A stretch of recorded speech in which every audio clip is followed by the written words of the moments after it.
আসসালামু আলাইকুম, welcome back to my channel. দর্শক বিন্দু, আমি মিনি পাটিসাপটা তৈরি করছি, আর এটা একটু অন্যরকমভাবে তৈরি করেছি। প্রথমে তৈরি করছি পুর তৈরি করার জন্য প্রথমে আমি 1 কেজি দুধ নিয়েছি, আর গরুর দুধ, আর সেটা হচ্ছে যে জ্বালিয়ে একটু ঘন করে নিব। আর এর সাথে দিয়ে দিচ্ছি আমি একটা তেজপাতা, 3 টুকরা এলাচ আর 3 টুকরা দারচিনি। দর্শক বিন্দু, এবারে পাটিসাপটাটা আমি একটু অন্যরকম করে তৈরি করব, আর এই জন্য আমি চাউলের গুঁড়া নারকেল দিয়ে করবো। তো চাউলের গুঁড়া আমি প্রথমে একটু ভেজে নিচ্ছি। দর্শক বিন্দু, ভালো করে ভেজে না নিলে এটা দানাদার যে টেস্ট সেটা আসবে না। একদম লো ফ্লেমে দর্শক বিন্দু আমি ব্রাউন করে ভেজে নিয়েছি। আর গুঁড়ার কোনো অংশ যেন কাঁচা না থাকে, তাহলে সেটা নরম হয়ে যাবে। ভালো করে ভেজে নিতে হবে, তাহলে দানাদার একটা টেস্ট আসবে। দর্শক বিন্দু, আমি ভেজে কিছু সময় ধরে ভেজে আমি এখন দুধের ভিতরে দিয়ে দিলাম, আর কিছুক্ষণ রান্না করে এখন দিয়ে দিলাম আমি 1 কাপ পরিমাণে নারকেল। দর্শক বিন্দু, আরও কিছুক্ষণ রান্না করার পর আমি মনে হলো নারকেল কম হয়ে গিয়েছে, তো আরও 1/2 কাপ পরিমাণে নারকেল দিয়ে দিলাম। এখানে 1.5 কাপ পরিমাণে নারকেল দেওয়া হয়েছে। দর্শক বিন্দু, ভাজা চাউলের গুঁড়া দেওয়ার সাথে সাথে দুধটা সোপ করে নিয়েছে, তাই আমি হচ্ছে যে আরও এখানে 250 গ্রাম পরিমাণ দুধ দিয়ে দিলাম, আর সেই সাথে দিয়ে দিছি আখের গুড়। দর্শক বিন্দু, কিছুক্ষণ রান্না করার পর এই যে অনেকটা ঘন হয়ে গিয়েছে, এখন আমি দিব গুঁড়া দুধ। দর্শক বিন্দু, বেশি শক্ত করে ফেলবেন না, এরকম একটু লিকুইড থাকতে থাকতে নামিয়ে ফ্রিজে রাখবেন। একদিন ফ্রিজে রাখার পরে তারপরে পিঠা বানাবেন, দেখবেন টেস্ট অন্যরকম আসবে। আমি 2 টেবিল চামচ পরিমাণে ডিপ্লোমা গুঁড়া দুধ দিয়ে দিচ্ছি। গুঁড়া দুধ দিয়ে কিছুক্ষণ নাড়াচাড়া করে আমি নামিয়ে ঠান্ডা করে তারপর ফ্রিজে রাখবো।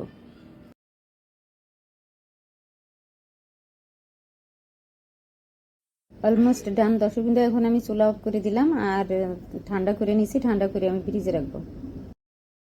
পুর তৈরি হয়ে গেল, এখন আমি তৈরি করব পিঠা তৈরি করার জন্য আমি ডো তৈরি করে নিচ্ছি। তো এই জন্য 2 টেবিল চামচ ডিপ্লোমা গুঁড়া দুধ দিয়ে দিলাম। দিয়ে দিচ্ছি 1 কাপ পরিমাণে শুকনা চাউলের গুঁড়া, 1 চামচ চিনি দিয়ে সবগুলি মিশিয়ে একসাথে রেখে দিচ্ছি এক সাইডে।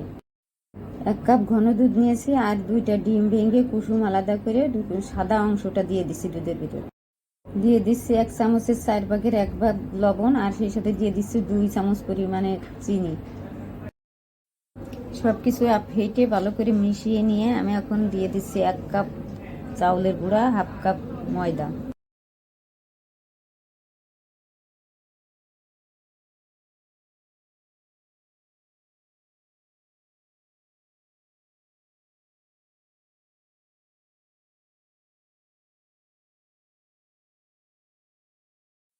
আর সেই সাথে দিয়ে দিচ্ছি আমি যে 1 কাপ চাউলের গুঁড়া আর গুঁড়া দুধ আর চিনি মিশিয়ে রেখেছিলাম, সেই 1 কাপ পরিমাণে দিয়ে দিচ্ছি। আমি দুধের সাথে মিশিয়ে রেখেছিলাম 2টা ডিম, আর এখন আর 2টা ডিমের সাদা অংশ দিয়ে দিচ্ছি। টোটাল 4টা দেওয়া হলো। দর্শক বিন্দু, আমি বেকিং সোডা বেকিং পাউডার কোনোটাই দিব না। এটা ডিমের সাদা অংশ দেওয়া তো অনেক ফ্লপি হবে, অনেক সফট হবে। এখন আমি পরিমাণ মতো কুসুম গরম পানি দিয়ে ভালো করে ফেটে নিব, যাতে করে সফট হয়।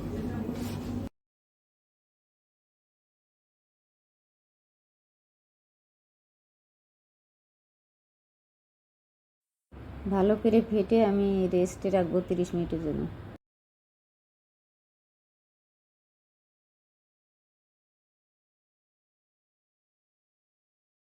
দশ মিনিট 30 মিনিট পর ঢাকনা খুলে আমি সয়াবিন তেল দিয়ে দিচ্ছি, রান্না করা তেল 2 টেবিল চামচ। এতে করে খুব দ্রুত পিঠা উঠে আসবে, আর প্যানে তেল বিরাস না করলেও চলবে। দশ মিনিট চাইলে তেলের পরিবর্তে ঘিও দিতে পারেন। আমি যে পুর তৈরি করে ফ্রিজে রেখেছিলাম, ফ্রিজ থেকে বের করে হাত দিয়ে মুঠো করে নিয়েছি। দেখুন, একটা লোহার কড়াই নিয়েছি পিঠা বানানোর জন্য, আর এই কড়াইটা গরম করে নিয়েছি। গরম আমি একটা বানিয়ে নিয়েছি, আর একটা বানানোর জন্য 1 চামচ পরিমাণে দিয়ে দিলাম।